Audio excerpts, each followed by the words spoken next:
So let's continue solving exponential and log equations. But if we start off with an equation in exponential form, that looks like this, there's two approaches basically. First, convert to log form. We've talked about that before. And second is we can take the log of both sides of the equation. If we start off in log format, again, we can either convert to exponential form or we can use the base change formula, which we've talked about. So I'd like to go through a number of examples with you, and I just want you to keep in mind that these are really the four approaches that you can use. So here we go. First example, we are in exponential form, so we have a choice. In fact, let's just do it both ways. First, let's try to convert it to log form. So this will become then log base 3 of 4 equals x.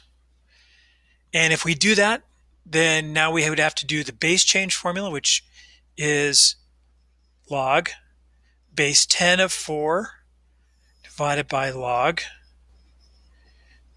base 10 of 3. And that'll give us the answer for x.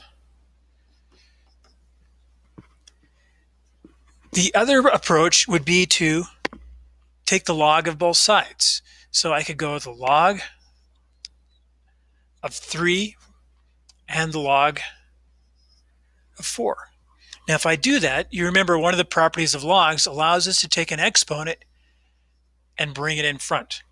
So now I can rewrite this as x times the log of 3 is equal to the log of 4.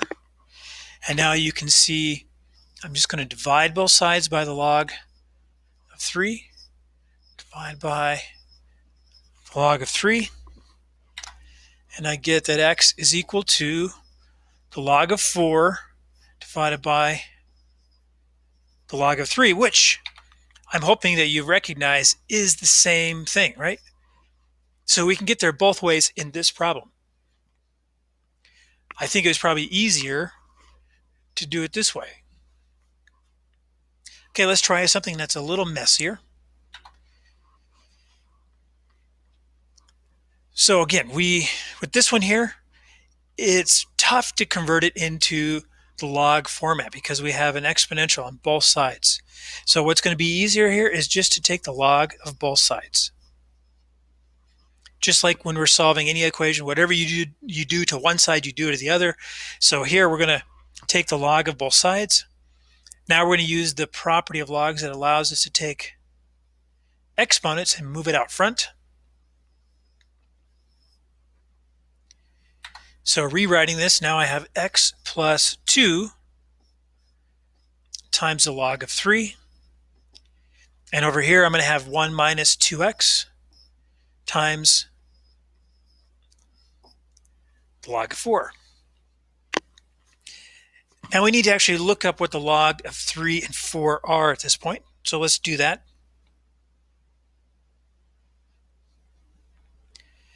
So now the log of 3, we have 0.4771. And over here we have the log of 4. And I'm hoping you're doing this again on your calculators. We're talking about it. 0.602. I'm going to round this to a 1 there. Okay. So 1 minus 2x. And over here I have x plus 2. So now I need to distribute this, multiply by the 2, multiply by the x. So let's give me 0.4771 x plus, and then I'm going to multiply 2 times the 0.477, and I get 0.9542. And it doesn't hurt to carry a number of decimal places with that. I think the 4 is probably kind of a minimum. Then over on this side, again, we're going to distribute that. So that'll give us 0.6021 minus 2 times that log of 4 number, which is going to give us 1.204. Now you can see we're down, oops, forgot my X on there. There we go. Now we just need to combine like terms. So I think the best way to do that, I'm going to add 1.204 here. Add 1.204. X is there. And while I'm at it, let me subtract the 0.9542, subtract the 0.9542. And let's see, what does that give us here?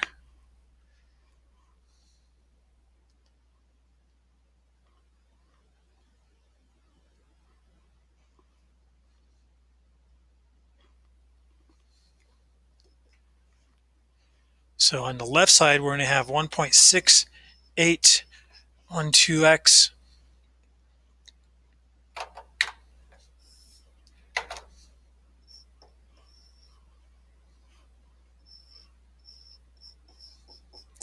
is equal to, and then on the right side,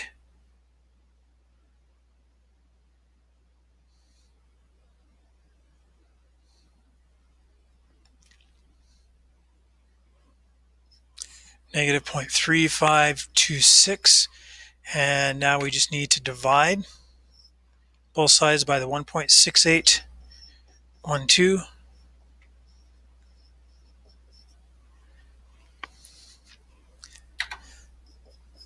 And we'll get our final answer here that